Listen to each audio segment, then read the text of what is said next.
এখানে বাজ পড়ে মরে গেলে মামলা করে।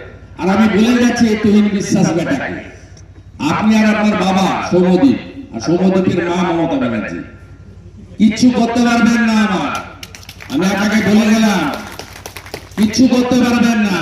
কি অবস্থা হয় দেখবেন, গঞ্জি অনিল শ্রীনিবাসের যে অবস্থা হয়েছে আপনার অবস্থা তার থেকে খারাপ আমি করবো, খারাপ আমি করবো। আমি বলে গেলাম আপনাকে, আমি অরুণ গুপ্তাকে সোজা করেছি, এন রমেশ বাবুকে সোজা করেছি,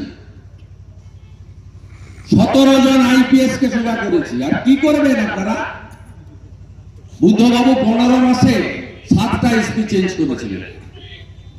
এলাকার মানুষ যদি সাথে থাকে, মাটি যদি সঙ্গে থাকে, আপনি পুলিশ দিয়ে কিচ্ছু করতে পারবেন না। আর আমাদের লোকরা জেল খাটায় অভ্যস্ত আছে, মাথা নত করতে পারবেন না, এদের বদল আপনি করতে পারবেন না।